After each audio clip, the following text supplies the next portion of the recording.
Gilubong na karong adlaw ang pipila sa mga namatay sa landslide sa Barangay Masara sa Maco, Davao de Oro.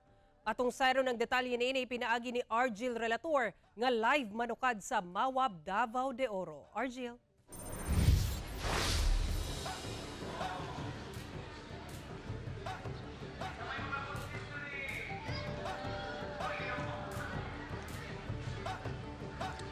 Sara, kung doon na nagipanglubong ang mga biktima sa landslide, doon na pasay mga patayng lawas nga bag-uhay lang nakita.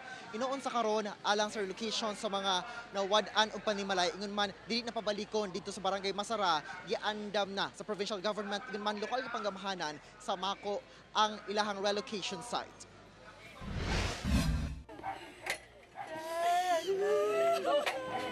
Emosyonal ang mga nahibiling kabanay ato sa paghatod sa ulahing kapahulayan sa 16 anyos nga si Chad Lauren Pitugo nga lakip sa mga namatay sa landslide sa Barangay Masara, Maco, Davao de Oro. Igo lang siya nag-charge sa iyang cellphone sa kapilya sa Barangay Masara. Dihang nahitabo ang pagdahili. Sakit mga ayaw dawat. Ato lang yung dawaton siya.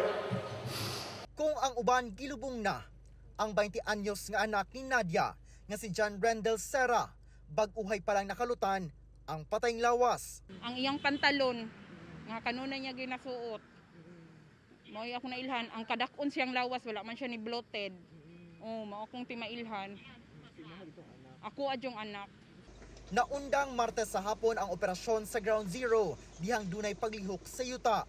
Busa, gipababa ang tanang anaa sa taas o gipaadto sa luwas nga lugar. Lakip ang mga heavy equipment.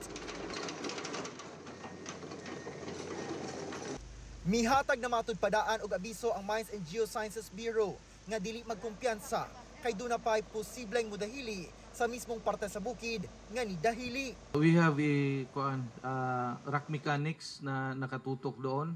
So again, every hour may kumukuha po ng photo shots, drone shots doon sa face ng landslide, and yun ang ina-analyze kung gaano kalaki ang volume ng potential na mag-slide, no? So that will be their basis kung ito ay naging moderate or advanced ang kanyang risk.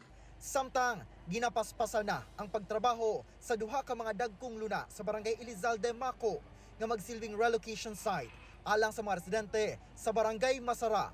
Sanglit dili na sila tugtan nga makabalik pa sa Ground Zero. Gawas sa Barangay Masara, ibalhin sab sa temporary shelter area ang mga residente gikan sa katapad nga Barangay Mainit.